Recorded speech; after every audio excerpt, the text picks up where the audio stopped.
It's going to be Two Brads in the cut. two BJs. No. This is both of our wives are Jen and Joanne.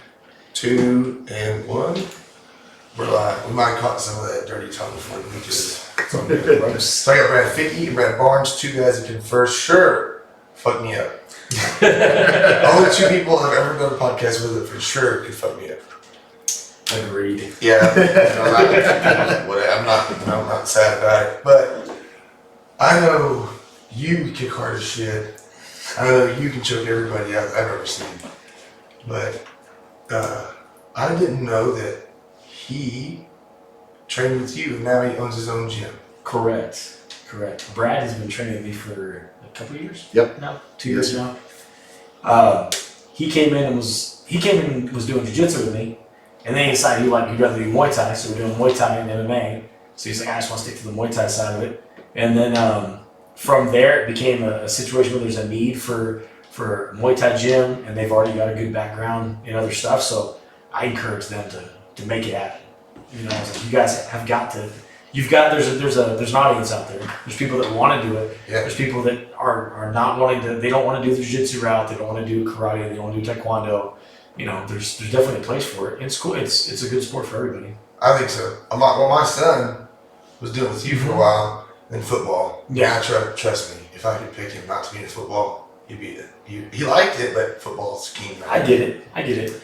It's just because he does. I mean, it's just so mainstream, and the Odell Beckhams and the flashiness. We watch UFC all the time. He loves it. Like the Black Beast is his favorite fighter. Oh, man. That's his man. So your gym, BJJ, Right. is jiu-jitsu intensive mostly, but you do hand stuff, right? And Yeah. We do MMA. So I feel like they're doing strength conditioning. They do Muay Thai.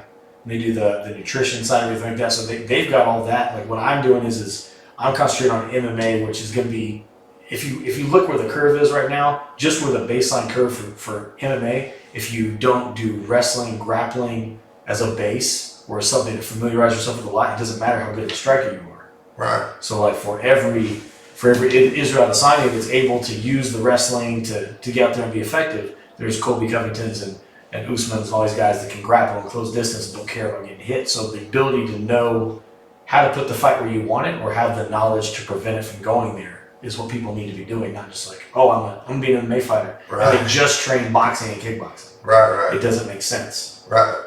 So let me ask you this: if you had to pick, say you're going to go one skill in an MMA fight that is overall. If you had to be like, if you came in, say I'm coming in, I have no idea, but he's a really strong, so he'll probably be more like, I would say wrestling. Would you say, is this question for today or from 1993? For today. For today? 100% wrestling. Yeah, probably wrestling. Just because it's so dominant. Because anybody can punch you in the head if you're on the ground, even if they're not very good at punching. Yeah, there's a lot of guys that are very good at punching it on the ground, even though they're not good at punching. Right. You can control where a fight takes place. So if you don't want to get hit and you can't punch anybody very good, you know how to close distance very fast and very violently. Right. So might as well have that as a skill. And you don't like being dragged to the ground. You want to be on top of someone if you are dragged to the ground. The thing that doesn't translate is there's nothing when you're on your back, really. Right. But I mean, a guy that knows how to wrestle, that's been wrestling since he's 5 years old, is going to be able to put himself in a good spot. Right. So would you go jiu-jitsu after that or striking after that? Honestly, when I tell people, if you want to do fighting, like do jiu-jitsu, because you learn how to control your body. If you're not going to go do gymnastics first, right? If you're not going to do like some like really good like plyometric type program, if you're not going to do anything like that, then you need to be doing jiu-jitsu because you learn how to move, you learn how to relax. When you relax, you're not doing that like crazy flinching that everybody does when they learn how to strike. Right. So they're doing that while they're grappling, but they can control the pace a little better. If a mistake is made, you got me. Right. You know, if a mistake is made with striking because you're too herky-jerky and your partner's too herky-jerky, then the mistake results in a concussion or a broken nose or whatever. Right. So, I mean, you have to protect yourself and you have to protect your friends from themselves sometimes. Right. And it transitions more, I think, to real life. Like if you're out in the street, somebody jumps on you, or if you're a smaller person, a jiu-jitsu person, a wrestler can get you in the ground and choke you unconscious. It's hard to punch. Like my size guy, run up like a 140-pound dude that doesn't know nothing, I'm probably going to smash him. 100%. But if there's like a Jackson, what was he, 155 back in the day? Yeah, that's gonna suck for me real bad. For sure. I'm gonna wake up and he's gonna be gone. People, Rogan talks about people don't realize how ineffective they are at fighting. The Onion article, that was the fake Onion article, it was like, new study determines that men are 400% more effective at street fighting in their head than they are in real life or something. It's 100%. It's the truth. I walked years ago when I was 19, went into when you were, I guess, really just getting fired up doing your thing, and I thought I was a shit, and everybody fucked me up. Everybody that walks through there does. It's always a rude awakening. And the few times that we went, when I went with my son, and I got to jump in there a little bit, there was a 17-year-old kid, and I was just like, oh my God, this kid fucked me up so bad. And then I saw you kick, and I was like, I'm not going to go over there. Brad's I'm not doing it. I'm not doing it. So, Take one of those. Well, I'm afraid that if a guy like you kick me in the knee, it's over. Because I got some shots, and like, I think it's feisty. And I watched you kick that pad, and it was scary. So, yeah, average guys like you two guys walking around. I say average, No, for sure, just average. But below average, some would say. Someone's gonna look at you guys, I mean, y'all are both good shape, and he's covered in tattoos, and scary looking, big beard, but you're like, yeah, for the most part, it's a normal dude. Yeah. But you're not a normal dude. Like, neither of you guys are normal guys. Well, you can reach, if you're standing talking shit, I'll expect a headbutt, punch, you can kick me in the head. Right. I'm like, where the fuck did that come from? And then you will be on my back, and I'm choked unconscious in a heartbeat. I mean, that quick. I know how it is. I've been I know what it's like to be the little zebra amongst the lions. My little experience with you, I tell everybody, all these tough guys who watch UFC fights, go to the bars, and you're like, why the fuck you do They this? always know everything. I'm like, dude, first off, I don't care who you are. If you go in that thing, you're a badass. Period. You can be the shittiest fighter, you look stupid as shit in that cage, but you got in there. Second of all, you have no fucking idea what you're talking about. That's like when people, they criticize like how bad a certain football player sucks. Yeah. It's like, you realize that is one of only 32 guys that can actually do that job in the world. Yeah, super. The best of the only 32 gentlemen that can do that job and that job and that job. Right. That's insane. So I remember sitting at was it Triple Threat bar, and then what fight were we watching? I don't remember, but these guys were over there. Man, why didn't you do this? I looked over and I'm like, you guys literally couldn't run to the door without like passing out, huffing for breath. And they're so quick because everybody, like an average Joe, especially drinking some alcohol, thinks that they are like serious badasses. They see a couple fights. I bet after UFC fights, the bars probably have about 15, 20 good rounds of fist fights outside of everybody thinks. Nowadays, I don't think as much. Not nowadays. Back in the day when they happened like once every 3 months at Hooters, that's when that stuff would happen. You have to go to Hooters or something to watch it. Back when like UFC's like 41, 36, do that stuff. That's when it was like that. People are getting nervous now because they know guys like you are walking around. It's like guys packing heat. Like, if I'm at a bar getting wild and I see you, I'm like, what's up, motherfucker? Now people are going, I don't know about that guy. he might fight. What's crazy is nowadays you never know who they are. The nerd assassins. Yeah. I always talk about for jiu-jitsu. Yeah, remember this guy named, was it Jamie? Jamie Lara, yeah. God, dude, he was like this big.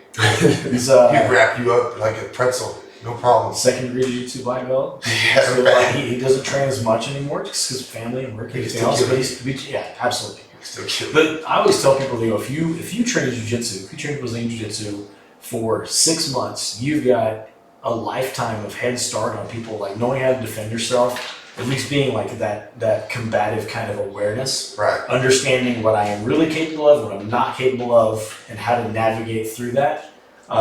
With 6 months, you're better than 90% of the population. Agreed. With 2 years, you now are like the dangerous person in HEB. Yeah. It's It's a good thing though. 100%. Yeah. And then Because there's a lot of mouthy people have gotten so used to being able to talk crap on the internet and say whatever they want with no repercussions. Then it starts to bleed over into real life. Right.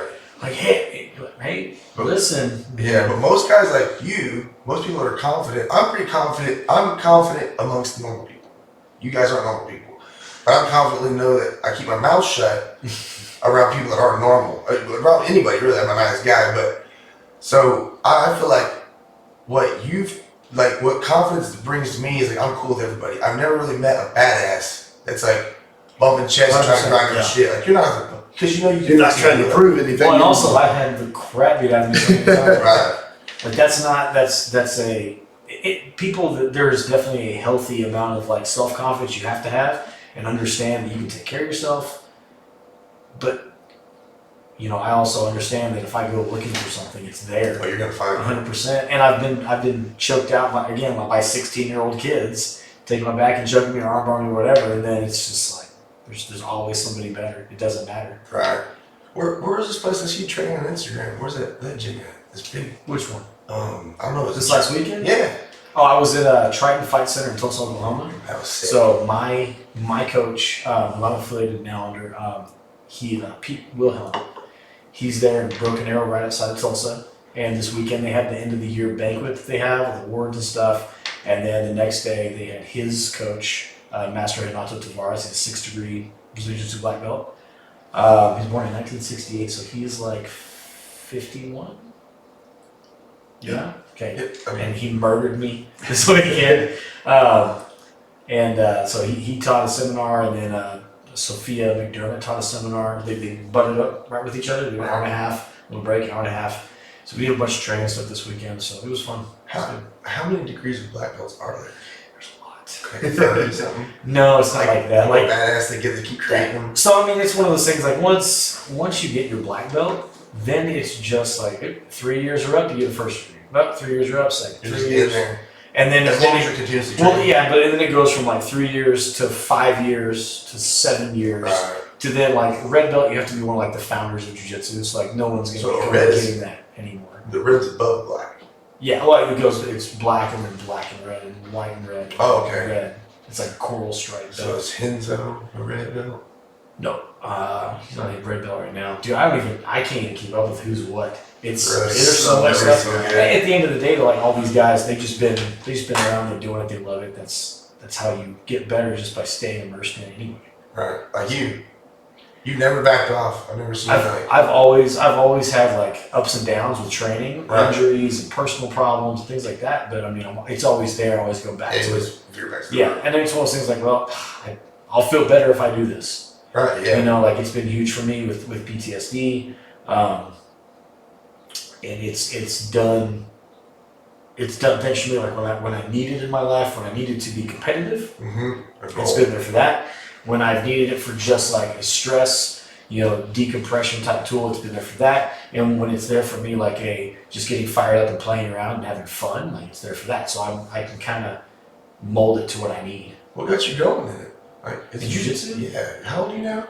38, And you've been at it for. I mean, I was 19. 20 years. 20 years. Yeah. 20 years of so I fought first.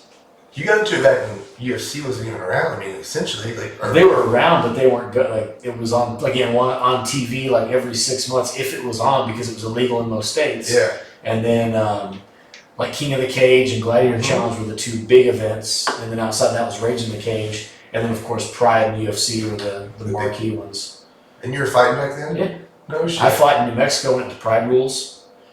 So you could can soccer kick people in the face when they're on the ground and stuff. Headbutts. It's awesome. Like no, it was like no headbutts, no eye gouging, no low blows. Everything else is good. So in like Rising and Pride, you could soccer kick somebody, but you couldn't elbow them because God forbid you cut them open. Yeah. You kick them in the head. And I don't understand those rules, like the. But elbows do cut people open and end fights prematurely. But fine. So look at Overeem's mouth. Fell with the elbow. That's true. It's a fist. Yeah. A padded fist. Yeah, elbows hard to throw because you got to get in closer. But elbows benefited wrestlers. They didn't want the wrestlers to win by TKOing somebody. They wanted their Japanese catch wrestlers to do better so they could get in positions and grapple. They wanted the Gracies to do better so they could get in there and grapple and be on the bottom and not get murdered with elbows. So I mean, the rules have always come about. Like the rules are always set to who's making them. Right. You know what I mean? And who's it supposed to benefit? What business models it fit? Like bare knuckle. It benefits people, the fans that just want to see someone do the crap beat out. That shit's crazy. Yeah. I'd be more worried about my hands breaking than cuts in my face. He's had some hand. Yeah, basically anytime I throw that, I'm sorry. Yeah, anytime I throw that, my right hand. If he's holding mitts for me, is it that quiet? Yeah, I'm sorry. it's okay. If he's holding mitts for me, he don't make any contact. I got to reach all the way to him. Yeah, I can hit the bag. It's weird, but anytime there's force meeting force, that the right hand pretty much breaks. Every time. Left hand's good. Left hand's great. And how many fights have you had? Just 3 in Muay Thai. And just Muay Thai. Yep. And you're gonna fight again sometime after you settle down business wise. Yes, sir. So talk about that more. Kind of like we briefly touched on earlier. Opportunity came up. It's something me and my wife have always wanted to do. We've always wanted a gym ever since we got into the fitness world through CrossFit. And then we've always been big into nutrition. And like I said, the opportunity came. He mentioned to me a few times. And so there it is. And we never envisioned it being a Muay Thai school. We always thought it was just going to be strictly fitness. Right. But it's both. Yeah, so now we have a full-blown strength and conditioning facility, along with Muay Thai. Hopefully, to add in wrestling this coming year, and certified through George Lockhart and Leaf. Nutrition, the #1 nutritionist for the UFC. So they've gone and done cuts for the UFC and Bellator and stuff like that. Oh, so they're doing cuts for like James Vick, Irene Aldana. Yeah. Dos Anjos. No, we didn't do Dos Anjos. Leon Edwards. Yeah, they did Leon Edwards. Kiefer Crosby with Bellator is one of the ones I did. Yeah, it's probably the most people. Oh shit! Yeah. And I know you've been cornering Bellator. I didn't know UFC till before we started podcast. I've cornered every major organization. I told him I bet the energy's just. I'm doing nuts. In Brazil, they're doing like the soccer chants. I couldn't handle. I couldn't keep your faces. You keep that stone ass stoic face. I would be like.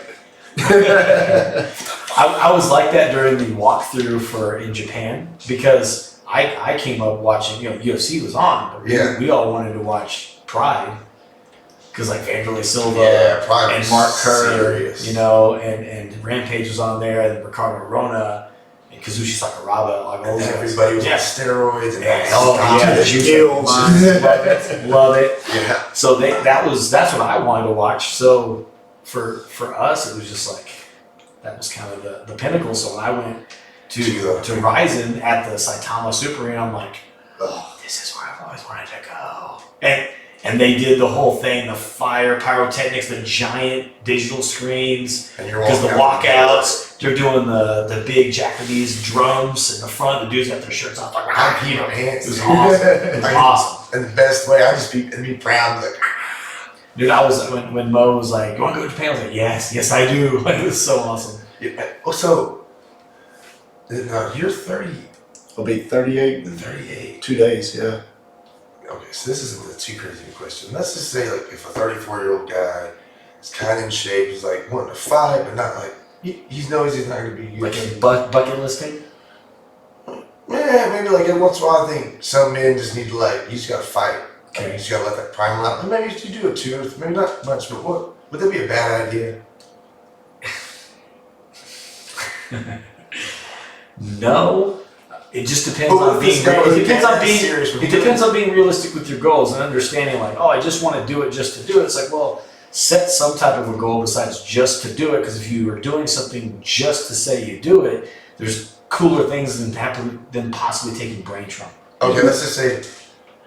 If this guy got a trainer, started training MMA, it's kind of decent at it. Mm-hmm. It's like building a hot rod. You got to find out what it can do. Yeah, no, dude, doing amateur fights, Exactly. have That's what fun. That's all his thing was. He's like, I just want to be competitive. That's what come in and play and have fun and have a reason to be training. Because I'm a rock climber, start training rock. I mean, this 34-year-old might be me. Is all I'm saying. Yeah. And it's just sometimes it's just fucking. I watch these fights. I'm like, I was kind of born to fight stuff, like hit stuff, to be hit. I'm durable, if anything. We always talk about the characteristic you don't want any announcer to ever describe. Oh, he's just really tough. Super tough. He can take a shot. It's like wonderful, wonderful.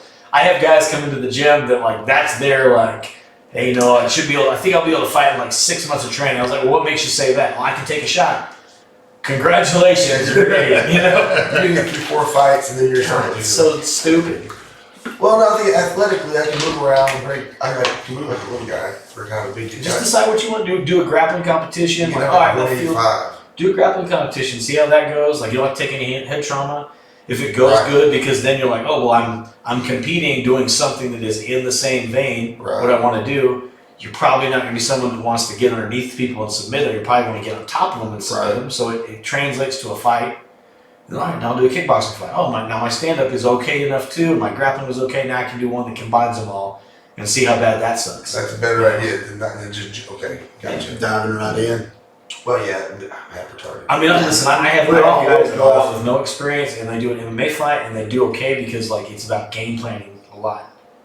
You know, after you've done enough fights, you know what the person at this level, at this weight class, that trains at this style of gym, what they're probably going to do Right. based on inexperience and based on my experience and their inexperience. So here's what you should do. So you don't have to learn how to fight everybody. You got to learn how to fight one thing at a time and just put another step, another step, another step. Right. This just is too much fun. It just looks cool. He breaks it down and makes it sound real simple, but it's people don't understand how useful it is having him in the corner, like him. He And, knows the nuance. yeah, most of the nothing bad about anybody we went against, but there's levels to it, not just in the fighting, but in the coaching. And he's up here, like It's like a football team. anytime I hear him saying throw a 6 or throw your 3, if I listen and throw it, it fucking lands. And it's just, and I'm kind of like you, half an idiot, so sometimes I'm, I don't think I'm going to do that right now. Right. But when I do it, it lands. Right. It's 100%. It's just, I mean, the problem is that that kind of competition, physical competition, that what's at stake makes it worth doing to me. Like the head trauma. Yeah. Learning to not get hit and to hit. I tell people, like, of course, not wanting to get hit is natural. Nobody wants to get hit. So there's going to be some flinching and some freaking out, some like unnatural things like, well, I would never turn my face to someone. Right. Or turn the back of my head to them, but some people just start throwing punches and they do that. Right. So, I mean, it makes sense. I understand where they're coming from. It's just like we need to just tweak that natural response different. And again, by not overloading them with every single thing, you give them, here's what you're going to see. Right. At Whataburger at 3 o'clock in the morning, the guys are going to hold their hands here. Right. And they're going to lean their lead leg out really far. And they're going to throw their hand back before they throw it forward. Right. They're going to jump in and throw. So and the guy, if the guy's good, he'll throw a jab first. Right. He'll throw a kick, what he believes is a kick. Right. What he saw on TV. So we just like, let's just break down that. So that's why, like, from a self-defense standpoint, fighting should be treated similar to that. You don't prepare the 140-pound female to fight against all of these things. You prepare, they grab you here or they grab you here. Right. They do this or they're here or whatever. So you give them those things, so then you train on the things you're going to see. Just like going and shooting. If you do a tactical course, you can do the same. Like, we're going to clear this house this many times. We're going to do a vehicle assault this way. And then that way when it happens, you just do it. And then you can add skills from there. Now, what if, this is a dumb question, but unexperienced, but what if he had massive amounts of cardio? He can get his ass kicked for a long time. I mean, Great. if it was against, say, another guy, 2 guys, even playing field, never fought each other, would the cardio be a factor? Oh, Again, yeah, because also cardio makes it where you can actually if taking damage is your thing. No. But if you have cardio, you can take it for longer, or you can make someone else get really tired because you've got the cardio and you can push on them. Lean on their body, Do body shots and kneeing the legs and just sagging on people's hips, doing things like that just exhausts them. So then if you're a wrestler, you can put your body on somebody and make them carry both of them. That helps. But the thing is, like, we're comparing, we're sitting there saying, like, oh, well, what if all these skills are equal and this person does this? The problem is even if neither person knows anything, the skills are not equal. Right. Because people have different natural reactions to the same thing. True. Like they're going to be on a spectrum, so their reaction will be similar. But everybody does little weird stuff, but you kind of pick out what those things are. Right. So anybody can beat anybody up. Then when you start training, that's when it changes stuff. Right. You can Then it's like, oh, now I'm in charge. Right. I got all the chips. So let's just say I'm gonna fight, and I'm like, okay. He keeps on like hiding. yeah. Just say this guy, No, okay, and now it's let's just say me. Okay, Then it's gonna be I've got fight shorts on right now. Punch me in the face. It's just, and my wife's in there probably watching this going, this motherfucker's. But I also want to. I just like to train in different ways. I don't want to be in control of it. Mm-hmm. And if I'm going to pay someone to train me, like I said before the podcast, I'm going to pay someone to train me something, a talent that's going to be effective in life. If I get in a fist fight, I can fuck you up. Because I've trained for the past 3 years. And it'd be boring to learn how to dig ditches. Yes. That's a skill we gotta have, but right. I never learn how to fight. like I can swing a big metal kettlebell around. That's great. That's awesome. But who gives a shit if, like you said, I can have a party it's for like a days. melee weapon for the zombie apocalypse. Right. Kettlebells at people. But I think I tell people that I train at the gym. I've had like women will be like this and this. I want to be fun and be in shape. But I don't want to. I said you should go to a jiu-jitsu gym and then they'll get you in shape as shit. Well, you'll have a blast. And you'll have fun with other people, and you'll learn something that can literally save your fucking life. We got a great community. The BJJ, they're so like being able to kind of like reset over there has been cool because the kind of people that we have coming in the door, they just want to train jiu-jitsu, they enjoy it, and they see the value that they get out of doing something physical but with a like mental, spiritual kind of reward. Because they get all the positives from community and from pushing themselves, and it is not natural to roll around in combat pajamas. You're right. You know what I mean? Like we're wrestling around with each other. It's ridiculous. It's fun. So we gotta have some fun. But there's a lot of value to it for if something bad happens. You have a tool in your toolbox that it's multi-purpose. You can do a lot of stuff with it. And people don't realize how important fighting is. They put all their faith into, oh, you see this new Kubotan I got? Oh, you see this new knife I got? Oh, did you see this new gun I got? That's great. Have you ever deployed it in a fight? Right. Well, like have you ever, oh, where do you keep your gun? I keep it in my purse. Okay, so have you done any tactical shooting courses where you have to pull it out of your purse while you're moving, while you're firing, while you're keeping it indexed to your body if they're close, like all this stuff? Right. I have no idea what you're talking about. I shoot my mandated this many rounds. Yeah, I can shoot it. That's right. Yeah, that's great. Good for you. Heart rate's 190 plus, adrenaline's through the roof. Yeah, when your heart rate hits 140, you lose fine motor skill, perceptual narrowing, auditory exclusion. You smell different things. I'm like, Kyle was wearing a red shirt. No, he wasn't. Right. Just my adrenaline's telling my brain the movie in my head and the movie in real life are not on the same reel. Right, and when we're shooting, they're doing this. Pop, pop, pop. Kicking rounds off. Yeah. They're not like squatting with heavy bags on them exactly. And most times when I've been in a fight, I end up on the ground.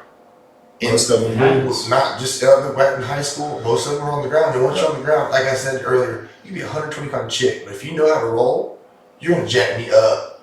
I'm thinking I'm doing something. Next thing I know, my arm snapped, or my neck's, I'm unconscious. I'm waking up. I got Darce choked. I don't even know what happened. First time I got triangle choked by this guy. It's like I'm looking at him. I'm like, and he's just staring at him like, "What are you doing?" I didn't have any idea. Time travel. You're okay, buddy. You're okay. Yeah, it's okay. We're good. The value in that is that I think not even especially for women, not even the thing of 120-pound female can then flip a guy over or take his back or armbar or whatever. It's the fact that you're used to doing something like that all the time, so you adapt yourself to that stress. So then if someone's on top of you, like a dude your side gets on top of a female, just knowing jiu-jitsu is not enough. Knowing jiu-jitsu to a level where you are comfortable rolling with complete strangers that are potentially larger than you, that potentially are stronger than you, that potentially know just as much as you, that sets you up for whenever you go in a real life situation where you look at like FBI statistics or like the average attacker is 5'8", 160 pounds. Well, I know a lot of women that have very small amount of jiu-jitsu that can be at least calm if that person's on top of them because that's kind of a normal size of guys they go with. Oh, and this person doesn't know anything? All right, well, I'm fine. I know this guy's going to get exhausted in the next 3 minutes, and then I can do whatever I want. So really, more you're speaking mind game, like head strength over physical strength, what they can do. Like I'm comfortable in this wild situation. It plays together. I mean, the more comfortable you are up here, the less right here you are. Just constantly fatigued. If he and I fight, and we know the exact same amount of stuff, and we train the exact amount of time, then the mental part of it, like, again, we're saying we know the exact same stuff. We're going to do the exact same game plans. The mental side of it isn't as big because the person that's faster and stronger and more explosive has the advantage. Right. But if that person's tired, Right. or if that person doesn't know anything and I'm much smaller, but I know more stuff and not just know it, but know how to at least get there slow and steady and be calm to allow it to develop, because I can't just say, get on top of me, but go in this position and hold me like this and grab this. Right. Makes sense? Right. 1, 2, 3, go. Right. You know, that's not how it goes. I might end up that place organically. And that's what we're trying to get there. If we can't make it go there, we've got to get it there. Right. And that's just time. Kind of be one step ahead. Yeah.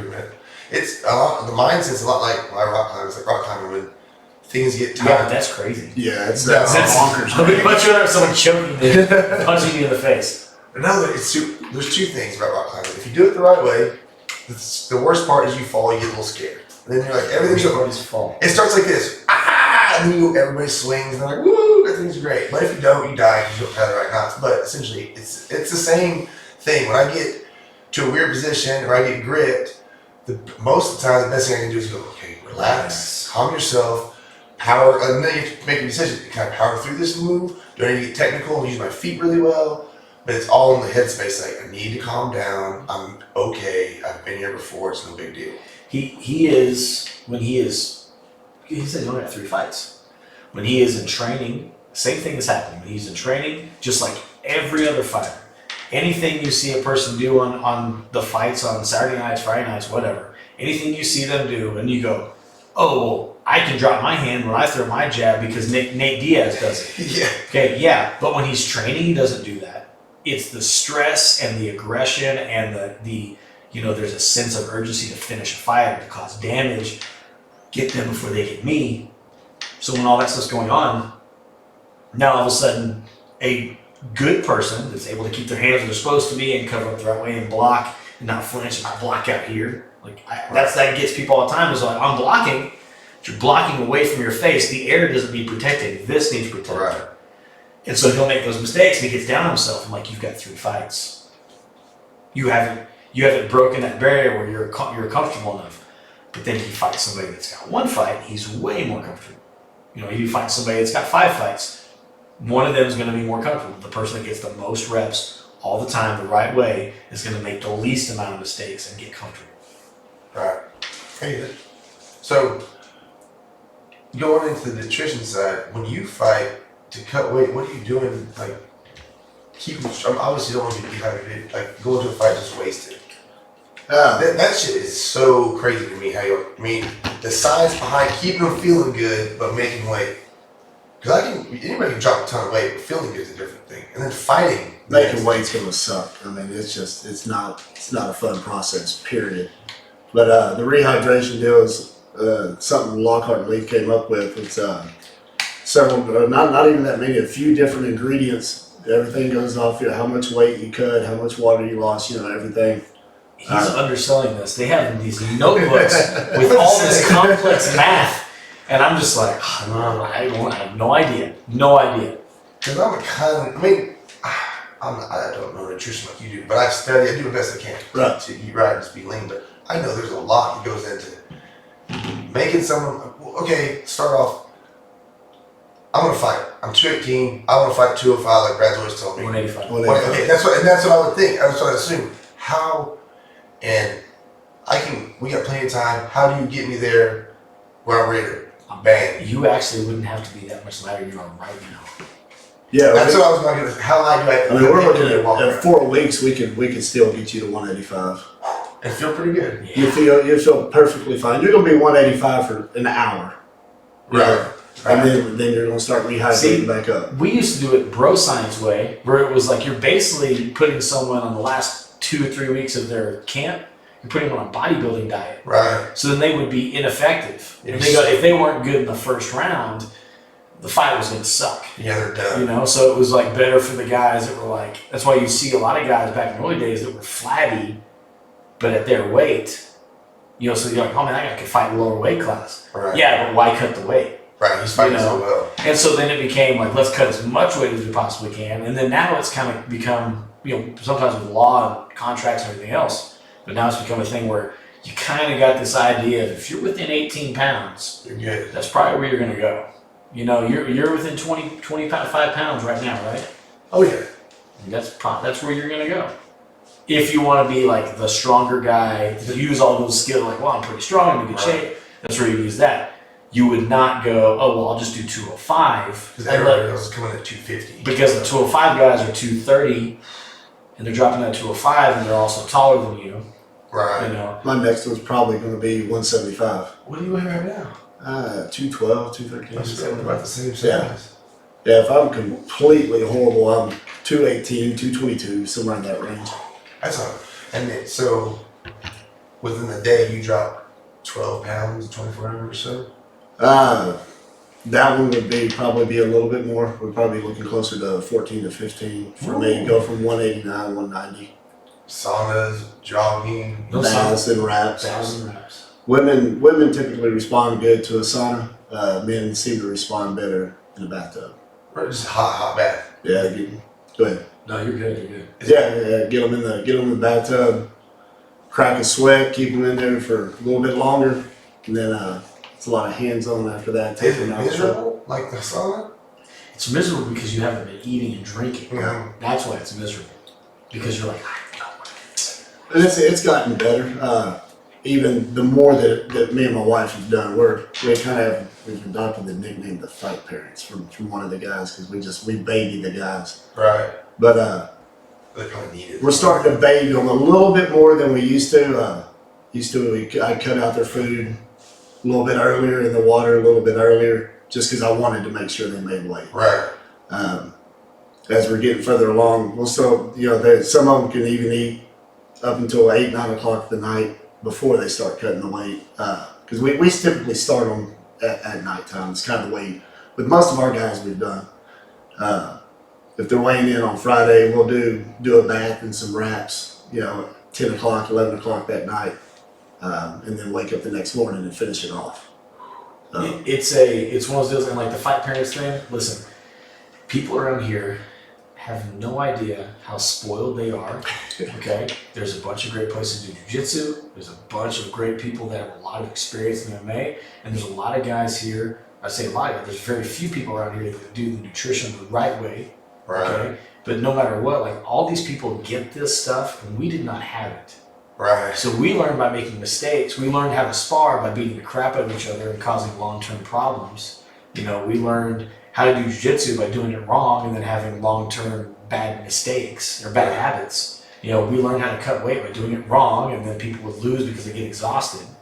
All these things, people are allowed to like walk in now and pay like a super low fee at whatever gym, and it all comes like handed to them.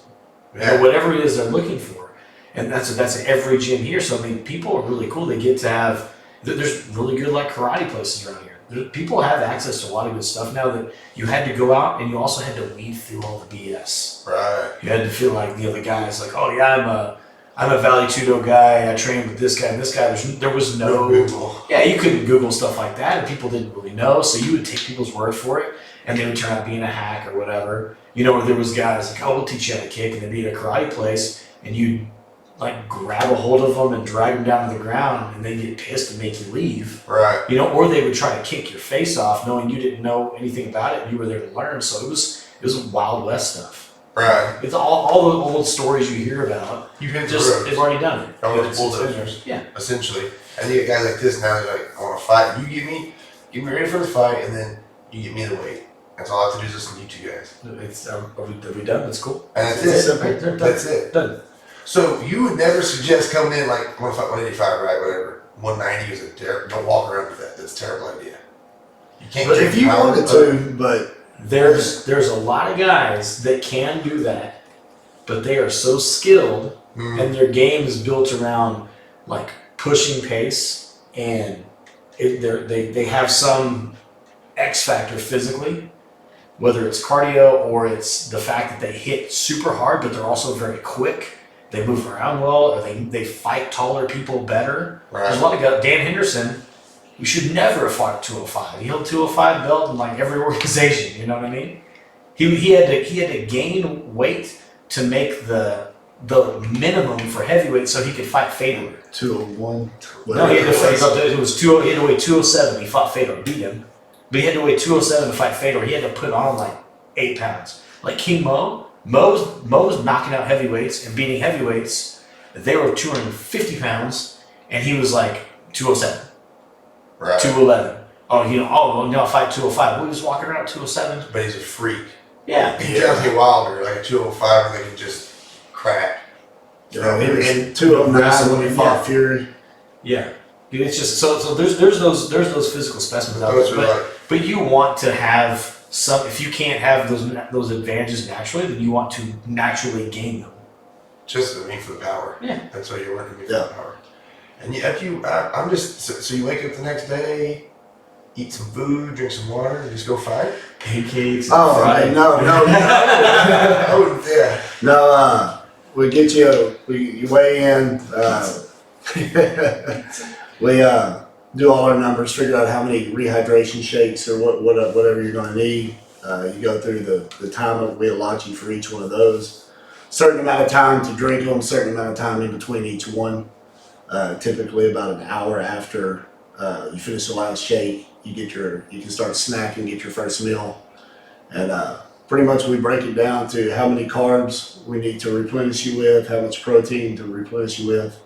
And this is all going on for like a camp. Like they're monitoring your weight and what you're eating and how you're eating it and when you're eating it, so that when you get to the rehydration point, everything is happening not on a schedule for like you and me on cookie cutter. Right. It's what's going to benefit us the most, Right. and that's where it's way different. So you're just they're babysitting. They're babysitting. Always. 100%. It's dummy proof. You made it dummy proof. No, not us. Who's George the- Lockhart and Dan Leaf made a dummy Yeah. proof for us. That's insane.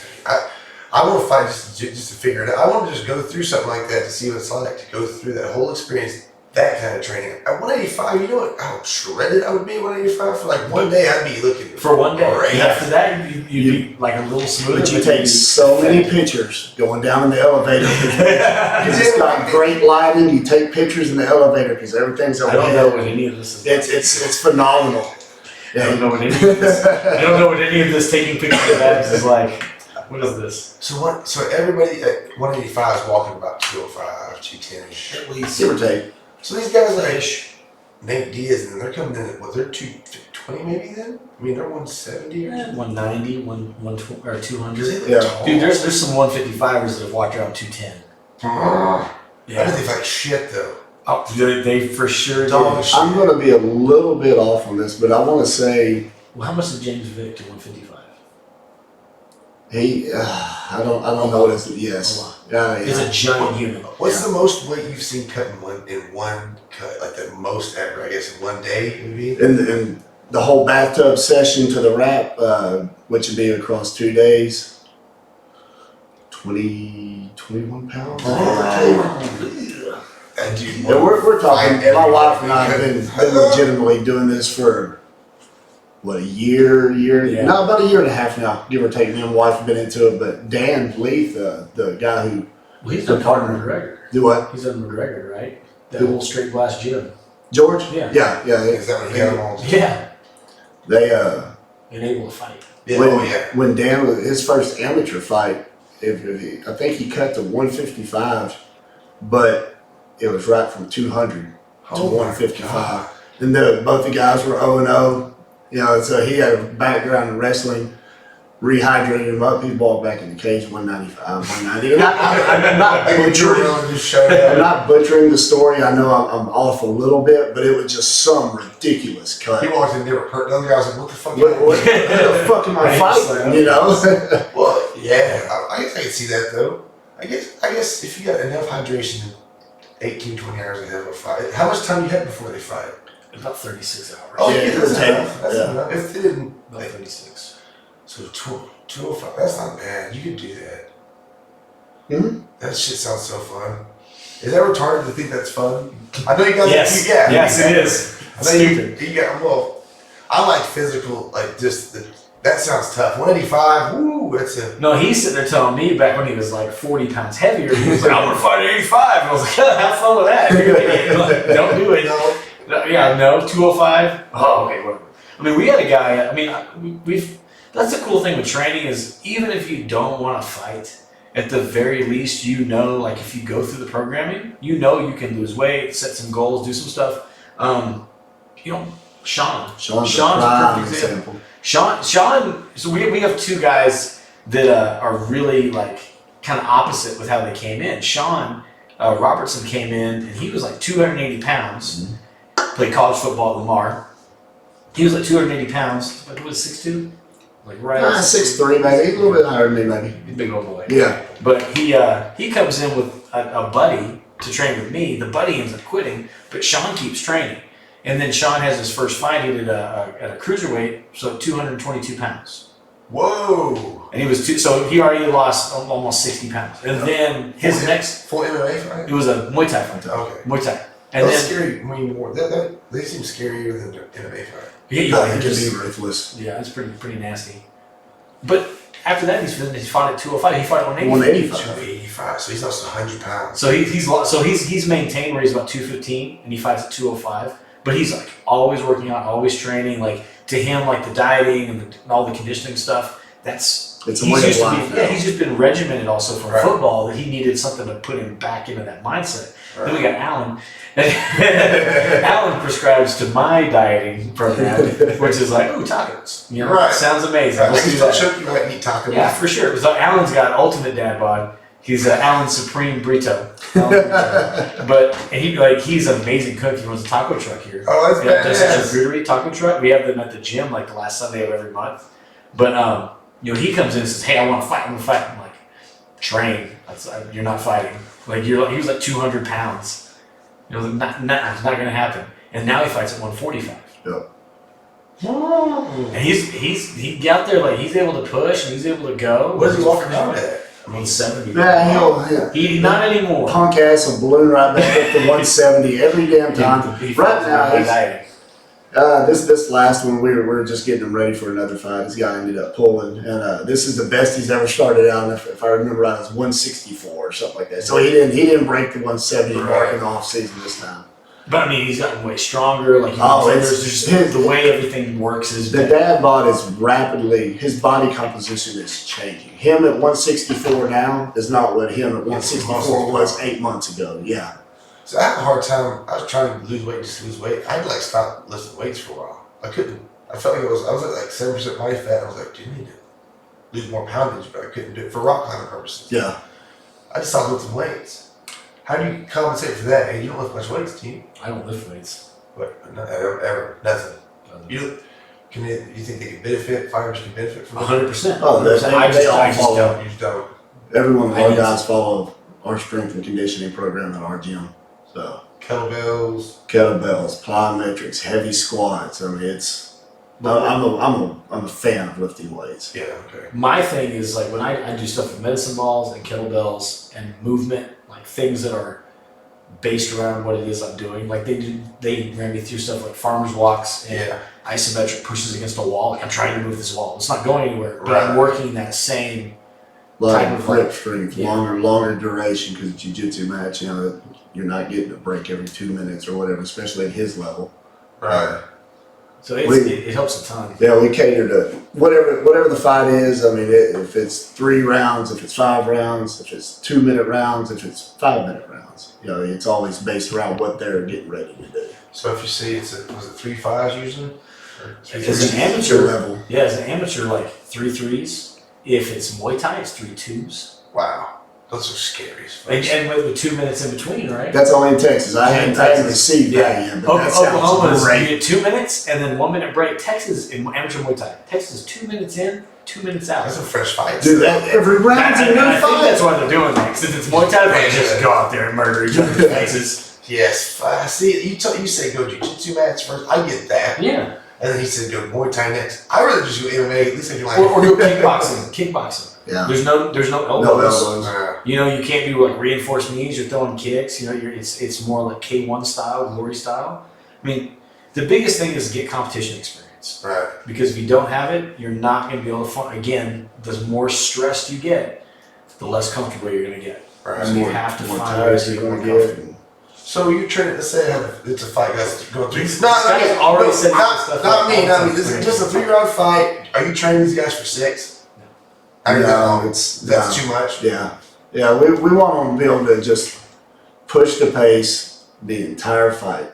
We don't need them to be able to go longer than what it is, but we want them to be able to go maximum 90 for 3. Yes. You should be able to go 100% for 3 rounds. But there's some stopping and starting. Right. You gotta know how to run the throttle a little bit. In one of their last fights, one of them like to hold their breath a lot, was still able to pull it off. So, I got this stupid Whoop 3.6 or 3.0 for this dark horse training program I did with Ryan Fish. And it's to learn pretty much like CrossFit style hardcore training, but run at 90 and with the heart rate. And training myself through that, it was kind of the same. Like learn how to throttle for X amount of this workout and be at this heart rate, and that's your 90. So and it wasn't for extra. It wasn't for like we're going for 30 miles or whatever. It's for this duration of this time. Right. So y'all just want to make sure they can go 100, and you don't care if they flatline after the last minute of the 3rd round. Done. as long as the fight's 3 rounds. As long as Right. As long as there was no breaks in between, for like, hey, you got kicked in the beans. Let's take a break. Like, oh no, he can't go if we extend this. Right. You gotta stay on it. So do you train? I mean, it's like football. So if I see a football player, I'm like, okay, this We'll let is. y'all talk for I've got to pee Oh, some really? good fish. I told you I got a horrible bladder. So Pricing. I see a guy, I'm like, he's really a good quarterback. He runs well, throws the run well. We're gonna work around with that. That's what he's good at. If I make him stay in the pocket, he's uncomfortable. Right. He's the same with fighting. You have to, but you have to put them where they are uncomfortable because they're going to get there. The mentality of I'm so good at what I do that I will never end up anywhere besides here is dumb. You have to train for what your deficiencies are because then you at least are prepared for when you go there. You have to have a blueprint, a roadmap to get to every position that you're good at from every position, or at least a way to get. Okay, if I put myself to neutral. Right. And sometimes neutral is like if we're standing up striking, sometimes neutral is backing up and circling and taking a big deep breath and then walking back in, but you establish your jab first. Right. You know, in jiu-jitsu, maybe it's like I'm trying to pass and grabbing feet and doing stuff. Maybe just sitting back and putting my knee in their hip and tightening my grips up and taking a big deep breath for a second and seeing where I can start reeling this person in better and make small adjustments. Maybe that's neutral for you. Right. So it's a lot of this. I gotta go, and then I'm also gonna pull back and reassess. Before you get yourself in the body. But I mean that's why like really explosive people are so dangerous because they're better at the go, and then they might not have to reset and relax. Maybe you're the person that like I hope this person chills for just a second, Right. takes a breath, so that I can do something because I'm about to pass out. Right. And it happens all the time. Like Woodley, the way he kind of like sits back and then just Yeah, fires he waits off and waits. There's a lot of guys that play that waiting game. I mean, Deontay Wilder plays that waiting game in boxing because again, everybody says it. If he lands one, he's like, you have to be perfect 36 minutes. I gotta be perfect for 1 second. I Right. just need one punch. And there's a lot of guys out there like that. You have to fight a perfect fight to even hang with John Jones or Right. Adesanya or Max Holloway. You have to fight a perfect fight to hang with those guys. So when people go to the bar or have the fights at their house or get on Facebook Live and start talking about it and they're saying, this guy sucks, it's like, do it. You do it. Right. You know? I used to have a thing where like, you know, of course, I think when you're younger, you're insecure, so you're like, well, people aren't training me, they're idiots. I know everything, I've trained this guy in the UFC, I've trained this guy, blah, blah. You know, there was a time I said, oh, you're not training with us, you're not training at the highest quality you can possibly have, so you're wasting your time, blah, blah. What you gotta figure out is like, everybody's at a certain level, everybody's training for a certain reason, and everybody is on the path that they're on because that's what they enjoy. Right. So there's got to be when someone talks crap about a fighter, like, hey, you have no idea, this guy's doing something else that you have no idea how to do. But I'm not telling you to go fight, but just go do something. Right. Do something difficult, and then see how much harder it is for you to openly criticize somebody else. Right. Well, yeah. Anybody that's never done it shouldn't have a right. You should be fined money. If you're talking shit like you've done it, a boxing ring, anything, no, shut up. Then just shut up. Like it's different than a street fight. Oh, I've been to a street fight. It's different. You have no control of that. There's no 6-week build up. There's no getting ready for this dude that can literally like destroy you. It pops off and you defend yourself. Essentially, you just kind of like react. A fight where you're like, if fight in 6 months, right? Or fight in 6 weeks. Listen, we deal with guys all the time that they want to get by with talent alone. And talent alone will get you by. 100%. Up to a certain point. You might have top 10 talent, so it'll get you to the top 10. You know what I'm saying? But the issue with that is they don't train under the mindset like you're saying. I'm like, man, this is gonna happen. This isn't spur of the moment. I happen to know what I was doing. That guy was drunk, and I'm lucky. Right. It's you know what, Kyle? On February the 1st, you and Brad are gonna walk into a cage. You're gonna lock the door, and he is trying to beat you up for money. Right. Prepare. You're like, oh. Right. Dang. All Okay. I'm thinking about. Right. Yeah. Watch this guy kick. Yeah. Watch him kick the bag a few times. He assigned it. He assigned his name and put a date. So on this date and time, I'm going to try to cause you trauma. Right. And a lot of people. That's why there's the fights have killed more grandmothers and dogs than anything else. Because every fight promoter knows when a fight comes up, all of a sudden, oh man, my grandma died. Well, which one now? How many grandmothers do you I was about have? to ask how many guys back out. A lot of people back out. You know, we've had a lot of people pull. Like how close to the fight though? Dude, for one person, Day of weigh-ins. day of. For the Day of last 3 fights. fights. Hey, day of fights. Yeah. Some people. Yep. Well, they just so it happens that fights just The person that spent their last 8 weeks preparing and worrying about the same things that you're worried Going about, through that's that just as horrible scared as you makeup. are, that's got just as many ego issues as you do. right. It's doing all the same stuff that you're complaining about. They did that too, and then you robbed them. And so no one can step in the day, I guess. The only thing they can do is like, oh well, let's say you and I are gonna fight, and I back out because I stubbed my pinky toe. Right. Okay, which is a horrible injury. No one should have to fight like that. Yeah. Brad, he was gonna fight, but his guy didn't show up because he had car trouble. How close are you guys in weight? Oh, 10 pounds? Y'all can fight. Y'all good with that? Agree to. He's got 3 fights, you got 1 fight. You guys good? Yeah, sure, let's go. Then sometimes those things can happen. But man, it's preferable not to. Because you get your head kicked in, probably. Yeah, no, more than likely, y'all both are going to perform exactly how you're going to perform anyway. But the issue is like you're just robbing someone else of something that they worked hard for, Right. and you're robbing not just them but their family, not just for the fact they didn't get to show up and support the person they want to show up for, Right. but they missed out on time with you because you were in the gym doing the things you're supposed to be doing. And it's usually the people that are not in the gym or not doing the things they're supposed to be doing are the ones that are dropping out. Right. So those people, us as coaches, have to do a better job when we see it of saying, I'm pulling you now I'm good on it. because you're going to pull anyway. Or Right. you're going to get down to it and I'm going to be worrying about you pulling. So those people can't fight. There has to be dedication to not just yourself, but to the actual sport. Right. You know, and that's huge. That would, I'd be so fucking mad. If I'm training somebody. We've had like 5 guys pull out, Yeah. but like way It was in advance. within like a month. Well, that's at least that's, wow. That's 4 weeks, 8-week camps about average. Yeah, give or take. At least 5 weeks. It's plenty. 5 weeks is what it usually works out to because a lot of these shows are like, if you're out here, they're calling you in. You're the 3rd call guy, 2nd call guy. Maybe you're the 1st call guy, but they just got done doing a show. Hey, I got another show now in 6 weeks. You ready? Well, yeah, sure. I got to see if I can get off. They got to talk to the opponent. They got to be sure they can get off. They blah blah blah all the stuff, and then now you're 5 weeks out because the last week doesn't It count. was all bullshit. Yeah. Because last week you're cutting weight and just sweating, Going through the drills. so there's no training there. 5 or 6 weeks is. Whew. You're not every No, 6 yeah. weeks, but within a 6 week period. Plus, you think about a lot of people at the lower level, people that are not thinking about this is something that I want to take serious. They just train when they have fights coming up. So then they spend the entire fight camp getting in shape when they should be training and evolving themselves in between fights and then gain new skills. And then fight camp is now implementing a skill based on what this person's good at or not good at. But instead it's, all right, well, we're just going to get you in shape for 4 weeks and you just do what you do and hopefully you do it better. And that's not what you want. So again, that's why I used to be hypercritical of other people at other gyms, but at the end of the day, they're the ones fighting, not me. Right. So then you prepare the way they want to prepare. Their coaches have the standard they want to uphold. Good. Everybody should do what they want to do. You know, just as long as you respect that other people are trying to make something happen for themselves, and the coaches are out there spending their time and their money, and time's more important than the other one for sure.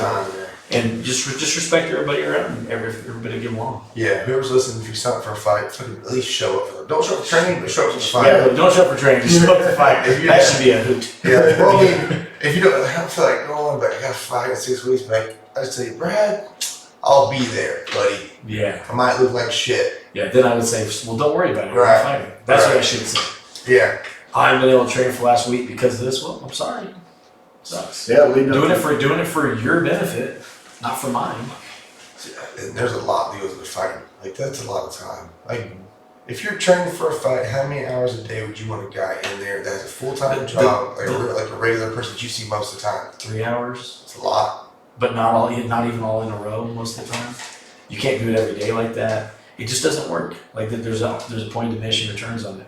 Yeah, I'm just worth training. Like, I guess, and you can't kick them. How much? There's no sparring really anymore. I mean, that's kind of like a dead art, like hard sparring. There's gonna be some, Right. but again, if you can train somebody to learn how to fight, but also learn not to how to train smart with another person and not inflict damage, then you're trying to fight, he's trying to fight. Hopefully, on knocking each other out, you're gonna have some match where you throw on each other a little bit. Right. Talk about trying to fight, but you can't do that anymore because the average person's going in there for personal competition, personal improvement. They want to get the crap out of them. I don't blame them. Right. But the class, I mean, it's weird in West Texas. The entire class is not a bunch of pro fighters that are on the UFC radar. The class is mixed up with a lot of people. So what you do is hopefully you have the abilities for coaching to where you can make everybody be able to offer something to somebody. Where he's gotten to train with guys that have had 4 days of classes, Right. but we're able to get something out of it that benefits him and benefits them and doesn't hurt anybody. Right. That's the thing. Because he can throttle and the other person has no idea what they're doing. Yeah. You control the pace. Yeah, I'd rather put these guys with inexperienced people that do a bunch of crazy unorthodox stuff. I'm like, that's why you hold your hands up. Because Yeah, You never know what they're fixing to throw. That's true. yeah, but beginner guys all throw spinning back fists and flying knees and crazy, it's like, yeah, they have no idea what they're doing, but they're doing it. They're watching. Yeah, Oh, they it's not like that. I'm gonna step and do the uppercut like. Yeah, That's not gonna have fun. That's not gonna. So, we get more hurt with beginners than anybody else. What are the local shows around here called? Who puts on? Premier Fight Series with Ricky Barrientos. He's put on some stuff out here. But that's pretty much it, man. There's not a lot of MMA. I know there's a guy, I don't know the guy's name. I think maybe Isidro Portillo or Casidrio, something like that. Anyway, but he's from Amarillo, New Mexico or something. And he's put on some MMA shows. And he's put on a bunch of boxing matches, I know. He was on the one that, Nick Tipton. Yeah. Nick Tipton. Yeah, Nick Tipton. Did you train him? Listen. His little story. Yeah. About me aiming something at my balls. Yeah. No. Here again, movie in real life and the movie in your head. Here's what happened. He's not wrong that I angled the pad, but I had the pad and I bent over like this, and there's a dot on that pad that's a diameter of a softball. Uh-huh. So Nick, extremely powerful puncher. When he said that I told him I don't think he should fight, I definitely think he has power and can beat some people, but I don't think he should be a fighter, he's correct. I did say that. Okay? If you watch his fight against Roman Huerta, the guy that is a fighter, he took unnecessary head trauma. Yeah. I guess he wants to do it again, which he has nothing to prove. I guess he's a successful businessman. He could beat up 99% of the world's population on size and strength alone and the fact that he's crazy enough to fight somebody. Right. So that's awesome. But there's a difference between training somebody to where it's listen, I don't want you to get hurt. I told him that. And I don't want you to throw a punch from way back here against someone else that's doing it. I don't want you to throw an uppercut from the floor and not even know how to aim it because you're so straight, you just want to kill something with your punches. Right. You don't see guys, you don't see anybody at any level hitting pads wild and just trying to hurt the pad because the pad doesn't feel anything. It's not benefiting you. You're trying to maybe make yourself aim better. Aim small, miss small is a great philosophy and a lot of different things that have to do with combat. So that's all was trying to happen, but he just had no control, so he hit me in the balls. It's the third time he had done it, and it was the flush one. And I was like, this is not worth it for a 6'5", 280-pound behemoth that punches really hard. It's not worth it for me to train that person because he wasn't there was no he was not being coachable. Right. He was still doing some good things. He was still improving. But like for me, I was just like, man, I've got a limited amount of time, and I wasn't even in the right headspace anyway at that point to be working with extra people doing something a little like boxing instead of MMA. Right. I wasn't like personal life things weren't lined up. So that to me was just like I can't deal with this specific person at this point in time. Right. I do congratulate him for having a couple fights and winning those fights. And I just think like, do you want to be a big, strong, tough guy that can knock someone out? Who would not raise their hand? Right. Okay. But do you want to be able to do all that stuff, but also like learn how to play and learn like some subtlety, like some art of the actual boxing of striking? No. Okay. Well, no big deal. It's not for you. It's not for me. But the thing is, like, you can ask him. I don't train anybody like that, so that was just not a good fit. Right. So nothing against him. He blocked me and all stuff. He got real pissed at me or whatever. And I'm like, dude, I just can't work with you. Like, again, I told him, and I guess he said it on here, was I think you have a lot of power and you can knock a lot of people out and you'll probably win some fights. I just don't think this it's not worth the is time good effort for you either. And but I hope he keeps doing it. He keeps staying competitive. Again, like the way I look at things now is everybody's gonna do whatever they want to do for whatever reasons that they have, and that's great for him. It's just not a good fit. Right. It is what it is. Right. No, I agree. I'm a personal trainer, so if I want to, if someone's going to be the same way, like, maybe we should go talk to her or him. 100%. And I hope he's got somebody that's like, we're going to capitalize on your size and your strength. I love that guy, but he's crazy as fuck. And he was, even in football, he's a football playing motherfucker. Oh, for sure. When it came to game plan, and he knows we've got arguments over it. We've almost gotten fist fights over it in locker rooms. Just no game plan. Yeah, but that's great. That's great if you are so physically ahead of the game. But at some point, that's again talent and natural ability only gets you so far. And if you're like, I just want to do it just to do it, well then have fun. That's what he said a lot, right? Yeah. I just want to do it just to do it and bring awareness to something. Right. So okay. Awesome. Father's rights. But I remember one thing you told me, dude. I swear to God, I told it to a million people in a million different, not just for fighting, like a lot of shit. Smooth as fast the fuck up. I say it like that. Like you said, now I say slow as smooth. Back then, I'm just trying. I never done it before. I'm just trying to knock my hand out. Yeah, I'm trying to go as fast as I can. And he's like, whoa, dude, you look retarded. I stop. Smooth as fast as fuck up. He was like, just go smooth. I was like, so I started going. Then it started, speed and stuff. It's feeling it. Oh. And I miss that, and I wish my mindset back then was like it is now.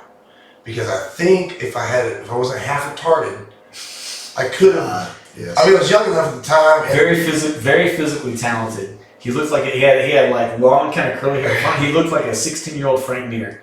Oh, dude, I swear to God. People were like, "Are you Frank?" I would tell him, "Hey, this is Frank Mir." He'd be like, "Dude, put some hair right there." 100%. There was a point we were the same weight, like 252, 5. Yeah, but I didn't have it right. I was just too retarded, too like. Yeah. But at that time, I wasn't thinking the little fight. I just think I could have honestly did like T-Trick. Yeah. I think I could have done kind of what he was doing. I mean, he's doing pretty well for himself, fighting, and I was young enough to get into it. Yeah. And I regret not at least learning more about it and then doing it. Like even now, this is like Nick Tipton. He's doing it to raise awareness. I know Nick's not training right. I know Nick doesn't have a right boxing coach that he goes and sees. It is what it is. But what I would do is when you do it, you go like you immerse yourself in if you can find someone that matches you stylistically, right, for sure. Like we match up really well because he's self-deprecating and and like I'm an idiot, and I'm the same way. Right. So that translates pretty good. I'm enough of a jerk and like a hard ass that Sean responds well to it, and I play around enough for Alan, and he's okay. So I work with some guys like I'm enough of a comic book nerd to get along with King Mo and coach him about stuff. So there's all that going on. So I think if you have the drive to do it, since you've been talking about this entire how we already we're just established, right? Well, This is happening. that woman over there in the other room was going. I'm surprised Jordan came up with it. She knows how. But there's a reason for it. There's a reason for it. First off, just to put yourself in a very uncomfortable situation, and then go through it full, like completely go through every step, like the way you exit. You're going here, you're doing this, and there's nothing gets in the way. Rock climbing is put to the side, these things put to the side, and you're focused for 8 weeks, 6 weeks, whatever it is, and then after the fights, you continue to train, like you said, like it's just part of your life forever. Because I like training weights. If I can do it myself. It's like basically what your mindset should be is like your overall skill set is a gun. Okay, do you want one bullet in it? Right. You want two? No, on 30. You want 30. Right, bananas. So you just have to train, and that is the hardest thing to get people to do. Like people that need it, people that come in at age 30, like I really need to learn how to defend myself. Right. What have you ever done anything before? No. Okay. So this is like, how long should it take me to do that? How good can I get in 2 months? It's like you can just start to figure out how very difficult this is and how not natural it is, and we can start getting you somewhere. You're better off than the person that hasn't done it for 0 months, but you are way, way behind. And that's the hardest part about it is because once you start, you can't stop. Because it's gonna, well, not, I think there's only so many ways to throw a punch and a kick. Right. You know, like no one's invented, but there's a way to get there that changes, and that's where things get tricky.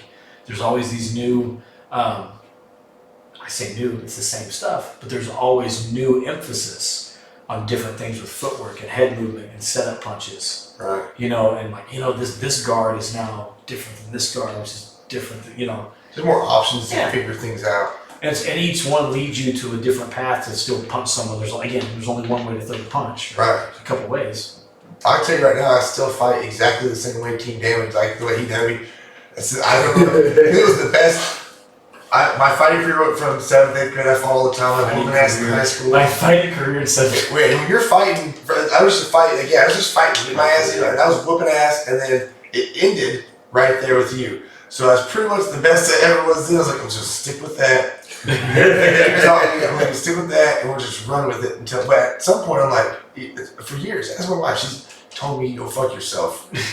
I've been trying to make this happen for a while, and she's like, "No, fuck that." But it's something I've always wanted to progress on. Just keep doing. I'm telling you, man, just do it just to learn something, and everything else will take care of itself. Right. That is the biggest thing that burns people out. Is like, I want to come in, I want to do jiu-jitsu and compete. Okay, so then you train to compete. And then you realize all the time, you realize all the injuries and all the taxing on your body, and then you do more, and then you do more, and then you get frustrated with losing, or you get frustrated with how you're winning or not winning, or to try out everything else, and you're like, why did I start this? I started just to compete, so then what are you left with? Right. You know? But if you do it because I just want to learn, and what I'll compete to test myself and to gain new skills, and to figure out what works and what doesn't, get somebody that also competes, so their level is higher. Right. That's the value in it for sure. That's essentially what it is. Like, it's just another skill in the toolbox of life. And I like the challenge part of it, but it's something you can do at 50. So I can't play football until I'm 50. I can climb rocks until I'm 50 or 60 or 70. I can't back in jiu-jitsu until I can hit mitts until I'm 50 or 60. And then for whatever reason, if I'm 50 or 60 and I have to do that, I can do that. I know what I do for defense now? I'm fucking fast. Yeah. I am really fast. I can run for a long time. I gotta be faster than the other person in the room, or I gotta know how to fight, so I better know how to fight. I'm counting on the guy that wants to fight me, like, I hope you're fast, motherfucker. Because I can move. That's what I mean. But if I can't, I don't want to ever be caught up in a situation where I have to be. I would hate to be around my wife and kids and get like tied up with somebody and go, oh my God, I'm getting overwhelmed. Yep. I've been in the feeling where you're like, I'm getting hit and I can't fucking stop. I can't stop nothing. This guy's handling me. Worst feeling of all time. Worst feeling of all time. Yep. And I don't want that to happen in real life where you're like, oh God, and then here's my kids. When you my can't wife. just And that's where jiu-jitsu is empowering for the self-defense side, because and doing Muay Thai, because if you can be calm when you do these things, you have repetitive action, it's second nature, you relax, you fight every day. Right. You're like in jiu-jitsu, you're used to having someone right here at you the entire time trying to strangle your face. Right. So when you get used to that, you don't get that overwhelmed, oh my God, kind of feeling. And that's why that's super important. Like for law enforcement, we push for law enforcement to train all the time, because they don't have adequate training when it comes to like the ground tactics, Yeah. getting in close. You know, it's, well, I've got my taser, I got my spray, I got my gun, I've got these things, I've got backup. You know, I know how to punch and do whatever. That's great. Paul Wintel knows how to punch. Broke both of his hands like 6 times. Right. You know, and he knows how to punch, and he's wrapping his hands, he's putting a glove on, and it's something he specializes in. It still happens to him. So how about, since we have to use a radio and use a gun and write something and type something and open a door and maybe help someone out? But like, we can't just, they're not just meat hammers. We just throw Right. Yeah. somebody. You need them every We got to do something with them. Meat hammers. That's a big T-shirt. That's the way I like it. Someone's gonna buy meathammers.com. So what do you do for guys that have knees? Like, is there knee? I mean, because I'm sure guys go. I have knees. I mean, knee injuries, like bad knee I have injuries. knee injuries. But what do you do? Do Like, jiu-jitsu. I mean, I do a lot of jiu-jitsu. and no I'm problem. on my butt. I'm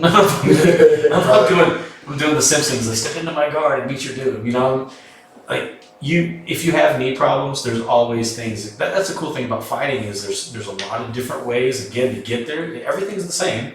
There's a lot of different ways to get there. So you can, I've got bad knees, so I'm gonna pass from my knees instead of standing up, or I'm gonna do more like half guard instead of full guard. Right. You know, there's always other things. Yeah, there's always things you can work around with. Oh, I've got bad knees, so I don't want to take a leg kick, so I'm going to stand with my checking leg faced outside more, and then get ready to throw like a quick right hand. Right. Little things like that, because you can always adapt. There's people. I got a guy in the gym, Bill Lawless. He's 66 years old, training jiu-jitsu every day. You know, we've got guys with serious injuries, guys that have been blown up in Iraq, and they got nerve damage, and we've got, you know, problems moving around. We got people that have been in car wrecks and people with TBI, and you can make it work. Right. You can make it work. You just have to be patient enough and have an open mind and be okay with that. You know what? This is my limitation, but it's not a limitation. It's something I just have to work with. Right. And everybody can do that. He's seen people come in and do kickboxing that are just like, this person has zero ability and they can't move and they're stove up and old, and you can make it Flinching every time. You can make it work. That's what I like about it. I like that. The whole figuring it out, like figuring out how to make it work. That's the funnest part. It's cool seeing the process for people too.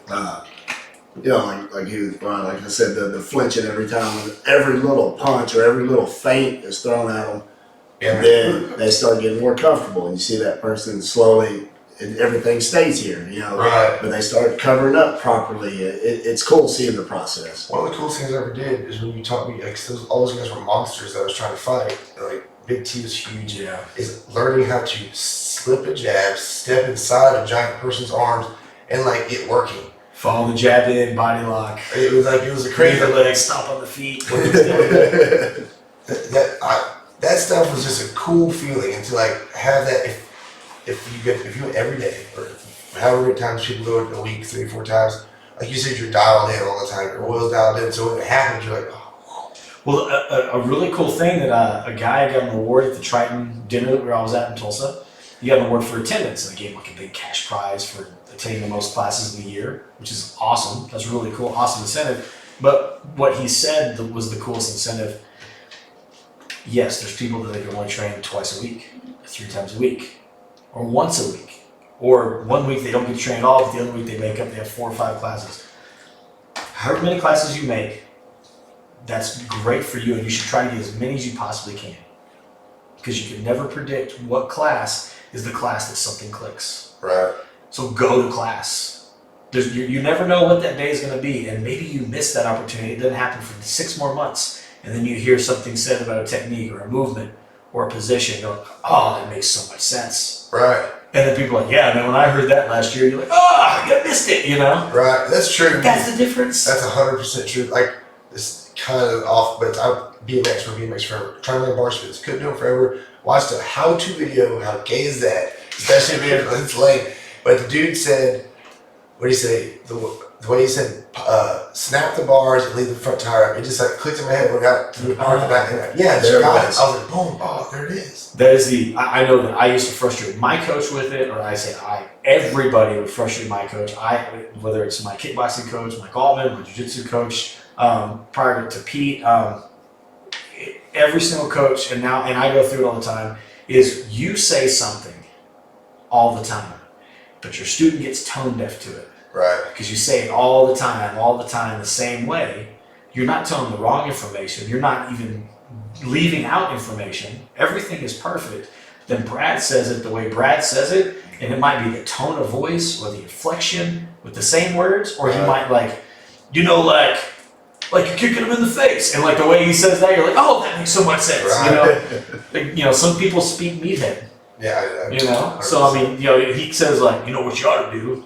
Yeah. I don't know why you sound like Macho Man. Yeah, I'm not sure. You're supposed to neck crank. Yeah. The only jiu-jitsu competition I've ever done was at the Middle College. I entered it on a dare because my sister's boyfriend, Yoshio. was doing it. He was 120 pounds. He was scrappy. Scrappy. My sister rocked him. Mm-hmm. Like, rocked him one time. I remember it said previous training, I put Whataburger at 2 a.m.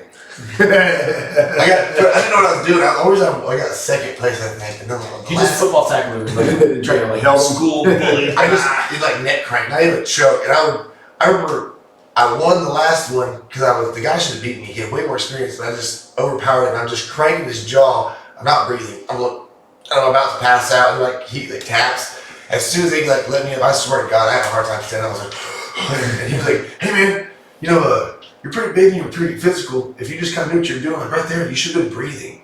Your face was so red.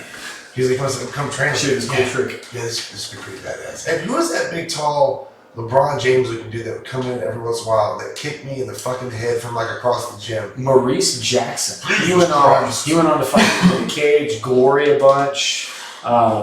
He was in he was not in the IFL, but they did some kind of tryout and kicked the guy through a sheetrock wall. Google it. And so everyone was like, oh dang. But I think he's done World Series of Fighting. But he's one of those guys from what I understand from people that train with him, it's a very talented, has a lot of physical tools, but whether it's him not having the work ethic or the right coach to speak to him the correct way to make it click or whatever. Oh man! But I mean, that's those are those freaking prototype humans. You're like, that's a big man. Yeah, you could tell he was special. Yeah, have you played pro basketball? Oh, he did. Like he Europe or something. That dude was so big, and I remember he kicked me in the head, and I was like, "You're over there." What the fuck? I was so completely out of my league. They get mad when I touch them. When I touch them with my feet because I can't touch my toes. Like, how are you doing that? You can't touch your toes? You're not flexible? How are you not flexible? You're a jiu-jitsu guy. As far as it goes. Oh, dude, we should work on that. Oh, right. I can go inverted and do all kinds of stupid stuff. That doesn't make any sense. I know. Is it hips? Yeah, I guess they don't like. But you can wrap people up and snake around. But not very good. He's adaptive. It's not very good. You still compete in jiu-jitsu, right? Mm-hmm. And not very good. What degree level? You're black. First degree black belt. In 20 years. It takes 20. That's just It crazy. didn't take me 20, but I didn't put the gi on until 2006. Is that when it So starts? 2000 to 2006, I finally put the gi on because Rex Richards, I was training him to fight in Strike Force. Yeah. And we were doing fight nights, Raids in the Cage, all kinds of stuff. So with him, he was like, I want you to train jiu-jitsu. I'll be your black belt coach. You'll be under me and everything. Like, you're a blue belt. That's your blue belt. So he got me to my purple belt. And then from there, I kind of progressed. I'll do more jiu-jitsu. So it really took me from 2006, really doing jiu-jitsu, 2006, 2015, get a black belt. Then 2018, got my first degree. So then 2021, I'd be a second degree. So that's where all that just time comes in if I don't stop training. So you don't really start the ride until you put a gi on. For the belts. Okay. Now, Eddie Bravo does belts for 10th Planet. Honestly, really everybody has, there's 4 main belting systems in jiu-jitsu. There's some stuff for no-gi. People belt in MMA. Dwayne Ludwig has a belting cycle for Muay Thai, but Muay Thai doesn't have belts. They have projects. They're the little armbands you see the guys wear. Yeah.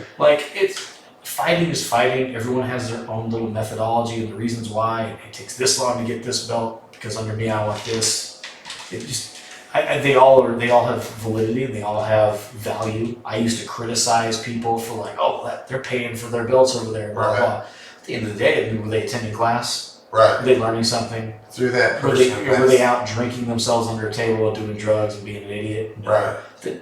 They are what they are. Right. At whatever level they want to be. That's my biggest regret from the way that I came up doing this, is I had a bad attitude and I treated people less than for not doing what I did because I overvalued the way I did it. Right. I understand that. So I understand that. I understand that completely. Like when I was training years ago, I had to think like, you ain't shit.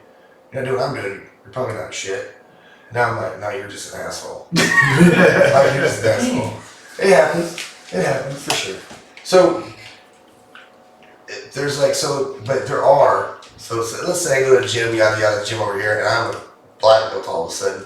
He can give me that belt, but people that are really black belts look at it like. what's really a black belt? Yeah, I mean, I think something through Gracie or something through. well, like somebody that's competed and won some stuff on a major organization for grappling. Yeah, Yeah. I mean, and then like they keep track of your stuff. I mean, again, there's a million restaurants out there.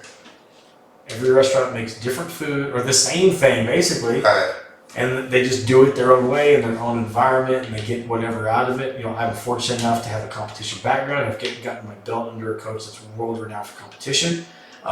For me now, I'm more into my coach now is less about competition, more about personal growth and developing as a human and Right. having community, but also like having good jiu-jitsu. Right. I trained there this weekend. Like, I had 7 hours on the mat on Saturday. It was awesome, and nobody I rolled with was not a killer. Every single black belt was amazing because they didn't have like a certain title before or after the name. It didn't change anything. I think that's as long as there's communities and people hold each other accountable, allow each other to train, and get where we can all have a good time and push each other. That's what we're going for. I mean, we try to have like they're not in the same gym as me anymore. So Right. people go, "Oh, were you competing with them?" No, they're doing Muay Thai, doing strength conditioning. I'm not doing Muay Thai classes. They're my students, and I trust them to teach. And that's one less thing I have to do. You know? Over there. Yeah. People come in like, "Oh, I want to do MMA," and then they go, "I don't like this jiu-jitsu stuff." Well, then go do striking, go do Muay Thai. Right. You know, if you got someone doing Muay Thai, it's like, "Hey, I think next step for me would be MMA." You'd say, "Well, go do jiu-jitsu with Brad." And then I would say right after that, "Hey, when you're done doing jiu-jitsu, go do strength conditioning." Right. You know? So that's the way it should be, and it should be like, "Hey, I'm going to send you guys over to Vagabond in Odessa to go train with Ruben because what kind of guard he has is really complimentary for what you have. Or I'm going to send you to Odessa and you go train with Dez because he's got really good boxing that will help you out a lot." So I think that's where we need to get to. It's not going to get that way overnight, and a lot of that has to do with the way I've handled stuff in the past. Right. It has to do with other people handle stuff or what their views are. But I think that's where all martial arts are headed anyway. Is more community.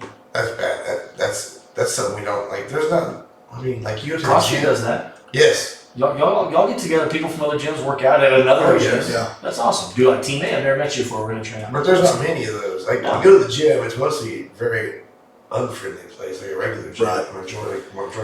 I try to make it where people walk in and meet you like, "Hey, I'm from another gym. Can I wear my gi or can I wear my patch or whatever?" Yeah, do whatever you want to do. All good. I work for you. Right. You know, like I'm here for you. Right. What's going to make you feel comfortable within the guidelines of the gym? Right. You know. So it's that syrup, and you don't have a gi. Do they do I class do. without gi? Oh. And we also have no gi classes. Is there I mean, I guess if you're training for a fight, you would not have a gi, and then a gi's. Honestly, and people that are watching this that are not gi jiu-jitsu people, they're going to be like, I don't agree.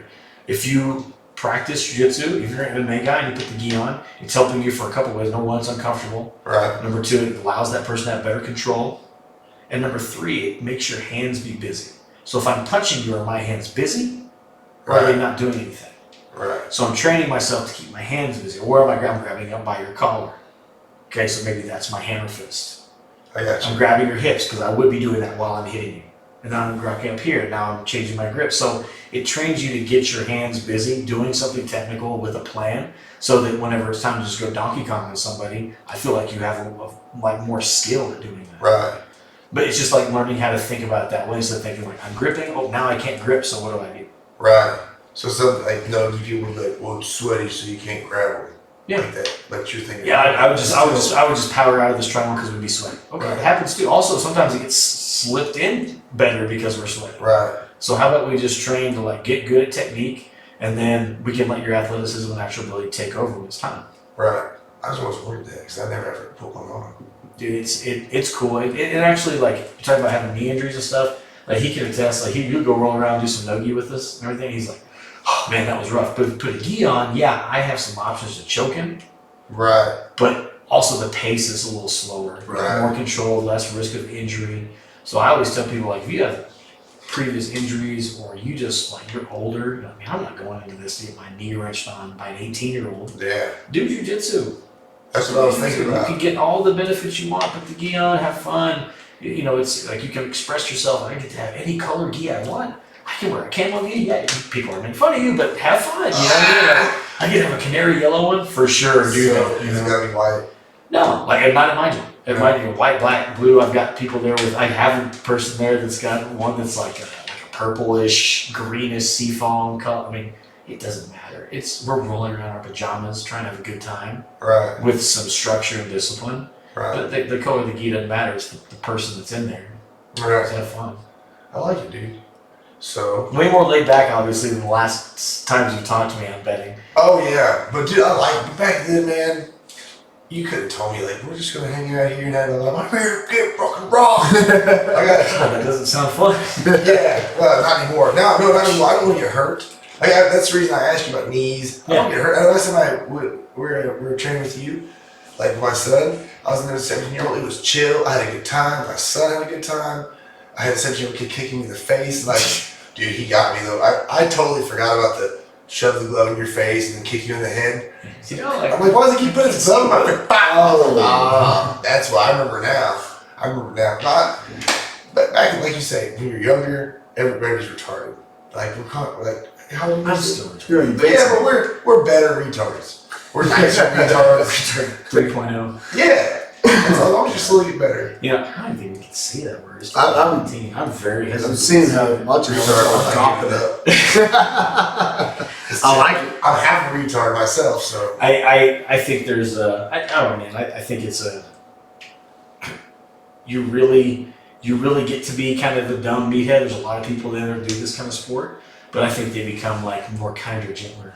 Oh, yeah. Definitely. Because you know Yes. that there's somebody You're like, that can Yeah. very easily destroy you. I'm gonna lie to everybody and myself and be like, that's the reason I stay where I look fat and chubby and out of shape. Just to prove to I would people. say you look pretty good now. Eh. I know you don't lift weights, but if you lifted weights, your body would change completely, like really quickly. Yeah, but I've also got like really awesome love handles.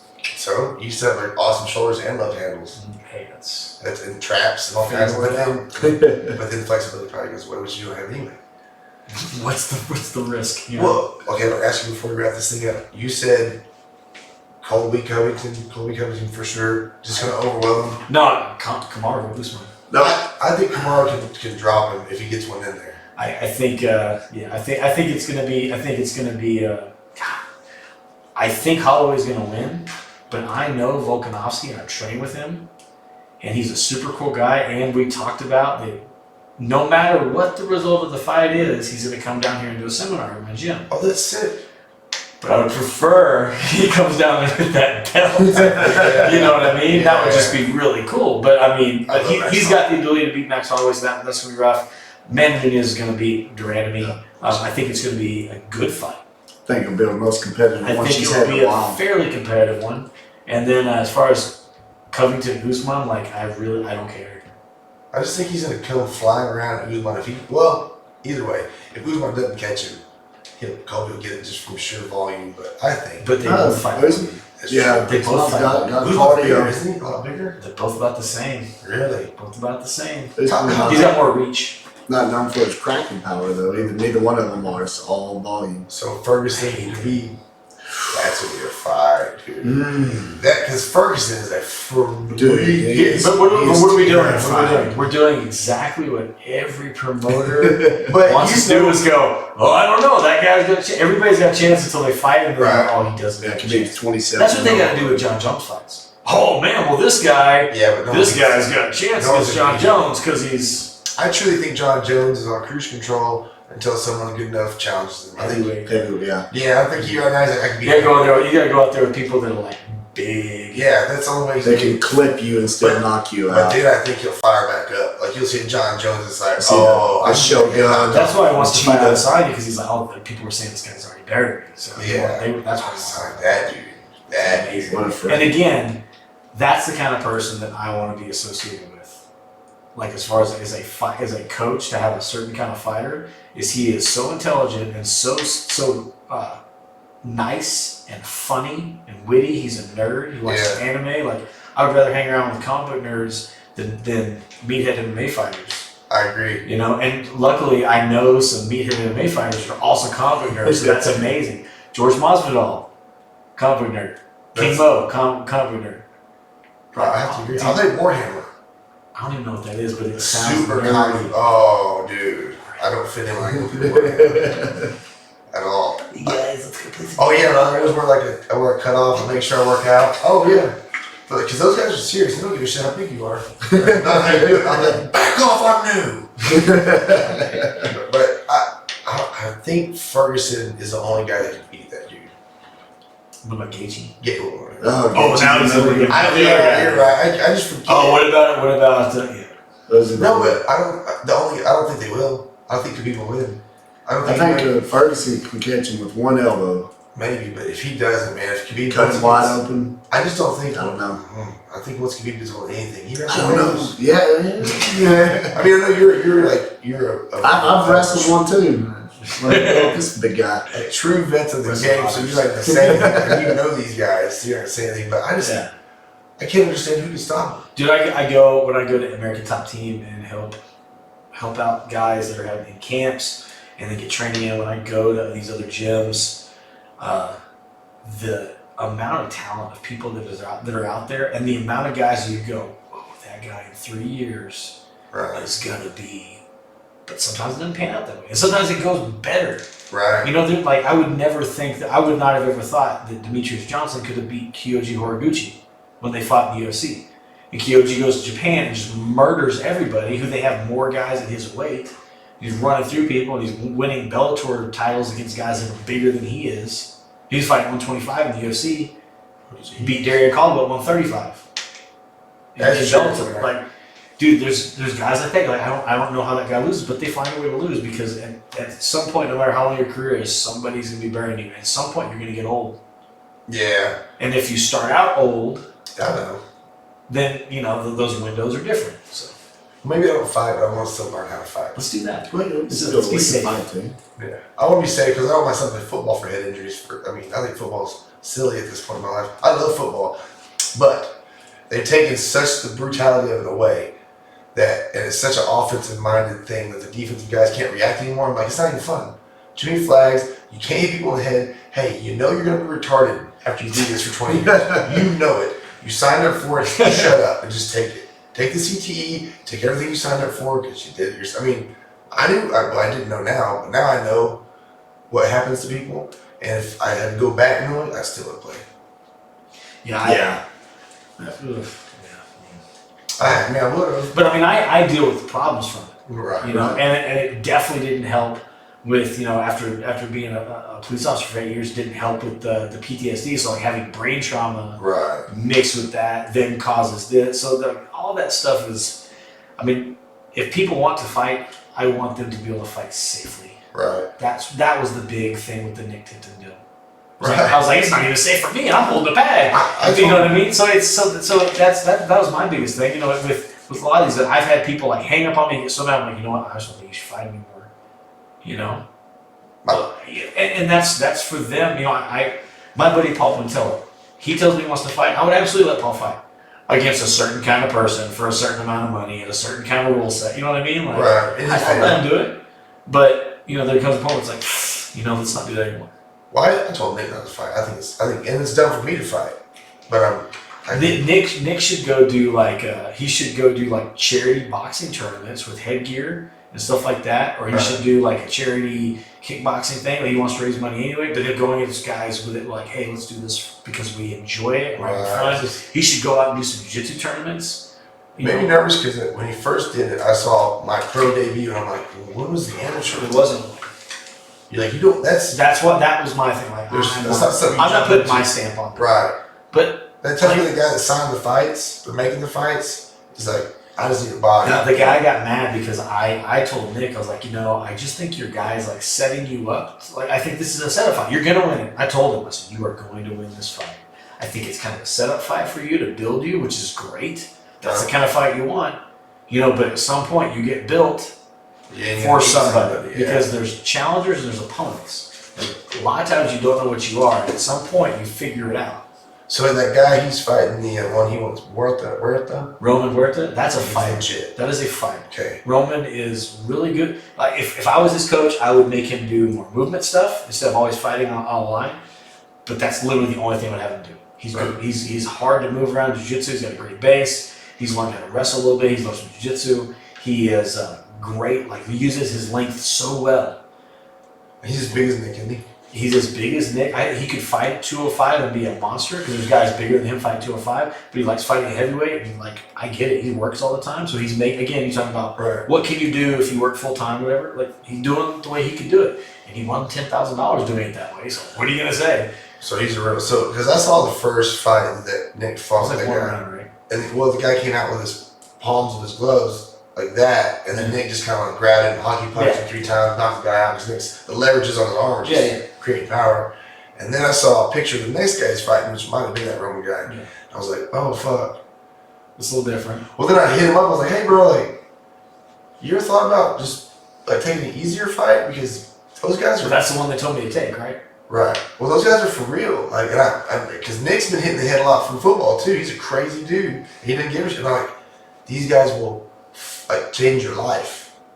Like for real, change your life. This guy has leg kicked people and changed their life. Oh yeah, 100%. Like you can. I've seen him hit people in the head where I'm like, I don't know how that guy's awake right now. Right, in 3 or 4 fights, right? Yeah. And you can change somebody's whole brain structure with the way you kick. I've seen you kick. Okay? And if you caught somebody in the head, they can wake up and just be like, I need all the food and I can feed the ball. Wow. Is that bad? I can't say that. Oh, I don't. But it's the truth. It's the truth. Like, and when I talk about fighting, don't think I'm not retarded to think of a guy just like him that can trash me. And but most people don't. right. Like somebody said as their skill set that they would use to be able to beat anybody in the world was I've got a lot of heart. Damn, I'm with you. That's cool, man. And that's a rough, so did Rocky. I could fight at 170. And be 5'5", 162 pounds. Why? Right. But that's no physical attributes. They just have a lot of heart.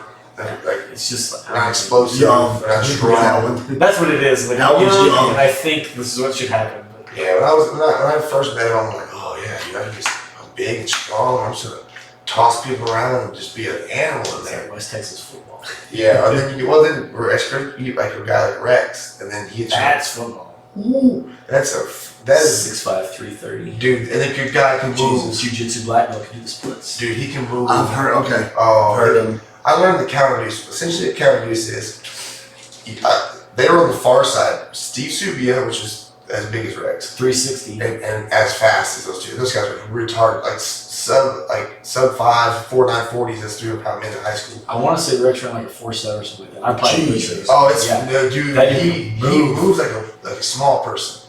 Well, what happens is the offensive tackle goes upfield, and then that means I got to run downfield. Which since these two men, they're just pulling, so they got to get 10-yard sprint, and they just destroy me, both of them. It's like 600 pounds, dude.